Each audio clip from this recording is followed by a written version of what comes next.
High বন্ধুরা, সবাই কেমন আছো? আশা করি আমার বন্ধুরা সবাই ভালো আছে। বন্ধুরা, আমরাও সবাই ভালো আছি।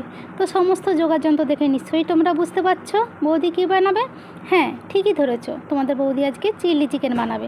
তো তোমাদের বৌদি আজকে কীভাবে চিলি চিকেনটা বানায় তোমরা দেখতে থাকো। তো দেখো, সবার আগে গ্যাস জ্বেলে দিলাম, বসিয়ে দিলাম কড়া। এবারে কড়াতে দিয়ে দেবো পরিমাণ মতো তেল। চিকেনগুলো ভাজতে হবে তো। তো দেখো, সবার আগেই বলি, চিকেনগুলো কিন্তু আমি আগে ম্যারিনেট করে রেখেছিলাম কর্নফ্লাওয়ার, আদা বাটা, রসুন বাটা আর নুন দিয়ে। তোমরা পারলে ডিমও দিতে পারো, একটা ডিম ফাটিয়েও দিতে পারো, তবে কিন্তু আমি আজকে ডিম দিইনি।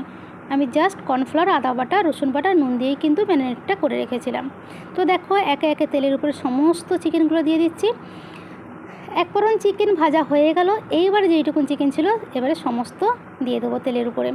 দেখো, চিকেনগুলো কিন্তু অল্প মৃদু আঁচে ভাজতে হবে, জানো তো। একদম কিন্তু হাই লেভেলের দমটা বাড়ানো চলবে না, তাহলে কী বলো তো, চিকেনগুলো উপর দিয়ে ভাজা হয়ে যাবে, ভিতরে কিন্তু কাঁচা রয়ে যাবে। যার কারণে কিন্তু আমি একদম লো ফ্লেমে চিকেনগুলো কিন্তু ভেজেছি। দেখো, সমস্ত চিকেনগুলো কিন্তু ভাজা হয়ে গেছে। এইবারে যে কড়াই তেল ছিল সেই তেলের উপরে দিয়ে দেবো রসুন কুচি। রসুনগুলোকেও কিন্তু আমি গোট গোট করে কুটেছিলাম। তো রসুনগুলো দেখো হালকা ভাজা হয়ে যেতেই দিয়ে দিয়েছি পেঁয়াজ আর ক্যাপসিকাম। দেখতেই পাচ্ছ পেঁয়াজ আর ক্যাপসিকামগুলো আমি কিভাবে কেটেছি। তো তোমরাও ঠিক সেম এইভাবেই কাটবে। আর দিয়ে দিবে কাঁচা লঙ্কা। আমিও কাঁচা লঙ্কা দিয়েছি। দেখো, কাঁচা লঙ্কাগুলো কী বলতো, তোমাদের বাড়িতে যে যেরকম ঝাল খাবে সেরকম মতন দেবে। আমাদের সত্যি কথা বলতে চিলি চিকেনে বেশি ঝাল পছন্দ করে না, তাই আমি অল্প লঙ্কা দিয়েছি, প্লাস হচ্ছে লঙ্কার মুখটা হালকা ফালি করে দিয়েছি। তোমরা পারলে গোট গোট করেও দিতে পারো, পুরো ফালি করেও দিতে পারো। আর একটা বাটিতে কী বলো তো, cornflour, chilli sauce, soy sauce আর টমেটো সস নিয়েছিলাম। দিয়ে দেখো এই লিকুইডটা তৈরি করেছিলাম। এবারে ওইগুলো হালকা ভাজা হয়ে গেলে এবারে দিয়ে দিলাম ওইটা লিকুইডটা। দিয়ে দেখো একদম হালকা করে নাড়াচাড়া করবো। দেখতে পাচ্ছ কি সুন্দর চিলি চিকেনের কালারটা চলে এসছে। এখনই দেখো যে মানে কি বলবো, দেখেই জিভে জল আসছে, বুঝেছো। তো যাই হোক, দেখো হয়ে গেছে। এবার দিয়ে দেবো অল্প করে জল।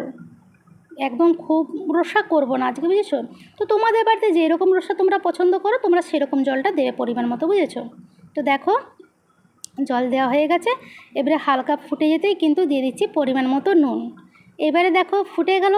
এইবারে ভেজে রাখা চিকেনগুলো কিন্তু দিয়ে দেবো, বুঝেছো। ভেজে রাখা চিকেনগুলো দিয়ে দিলেই হয়ে যাবে আমার রেডি চিলি চিকেন। তো চিলি চিকেন কিন্তু যাই বলো, রুমালের রুটি দিয়ে কিন্তু বেশি ভালো লাগে, তাই না। রুমাল রুটি, ফ্রায়েড রাইস, আর তুমি আটা রুটির সঙ্গেও খেতে পারো। তো যাই হোক, যে যেভাবে খাবে সে সেরকমভাবেই করবে। তো দেখো হয়ে গেছে, আর চিকেনগুলো দিয়ে দিয়েছি। ব্যাস, আমার রেডি হয়ে গেল চিলি চিকেন। তো তোমরা কীভাবে চিলি চিকেন বানাও আমাকে একটু কমেন্টস করে জানিও। আর আমার এই রেসিপিটা তোমাদের কেমন লাগলো সেটা একটু জানিও। আর যদি ভালো লেগে থাকে তাহলে লাইক, কমেন্ট, শেয়ার করো। আর বন্ধুরা সবাই ভালো থেকো, সুস্থ থেকো। আর ভালো লাগলে চ্যানেলটা সাবস্ক্রাইব করে দিও। টাটা।